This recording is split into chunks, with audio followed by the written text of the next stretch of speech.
আমার দেশ তোমার দেশ, ইনকিলাব ইনকিলাব। আপনারা বিবৃতি দিয়ে আমাদেরকে আটকাইতে পারবেন না, এই বিবৃতি দিয়ে আমরা থামবো না।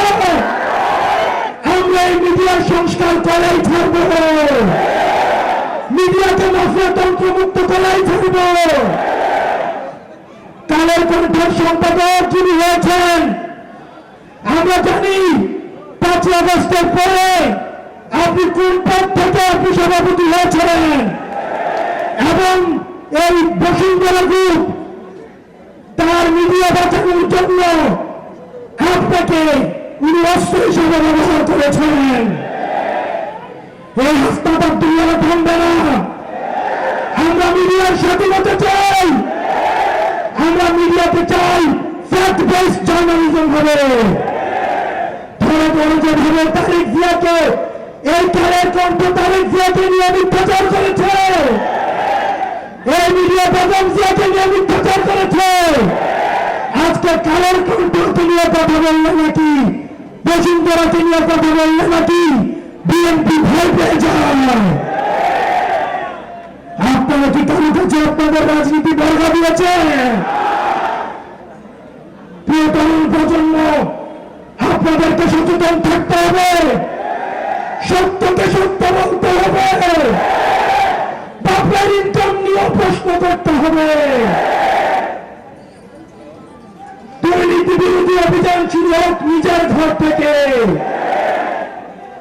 তরুণ প্রজন্ম, আপনাদেরকে সতর্ক করে দিয়ে যায়, বাংলাদেশের আকাশে সংকট ঘনীভূত হচ্ছে।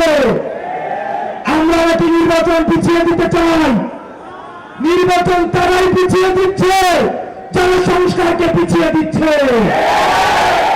আমরা নির্বাচন দ্রুততম সময়ে চাই, আপনারা নির্বাচন পিছিয়ে দিচ্ছেন।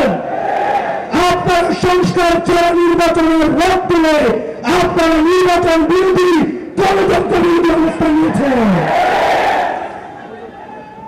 আমাদের নির্বাচন দিতে হবে, সংস্কার সহ নির্বাচন দিতে হবে। পাবনাবাসী, এই তরুণ প্রজন্ম, আপনারা সাক্ষী, পরবর্তী বাংলাদেশ আমাদেরকে বিনির্মাণ করতে হবে।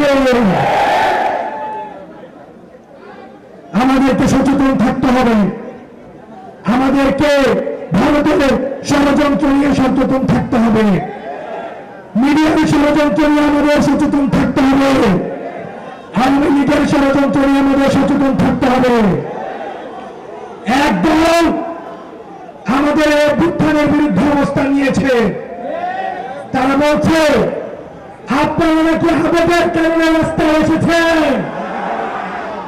তারা হচ্ছে মুজিববাদের ফায়দার, যারা বলছেন এই অভ্যুত্থানের আইনগত ভিত্তি নেই, তারা হচ্ছে নতুন করে এই মুজিববাদের ঠিকাদারি শুরু করেছে। প্রিয় তরুণ প্রজন্ম, আমাদের এই জুলাইয়ের ঘোষণাপত্র লাগবে না? জুলাই ঘোষণাপত্র লাগবে লাগবে। আগামী 3 আগস্ট শহীদ মিনার থেকে আমরা আমাদের দ্বিতীয় বাংলাদেশের ঘোষণাপত্র পাঠ করব। আমরা 3 আগস্ট চলো চলো ঢাকা চলো কর্মসূচি দিব। আপনারা সবাই পাবনাবাসী, আমরা একসাথে এই ঘোষণাপত্র আমরা আদায় করে ছাড়ব।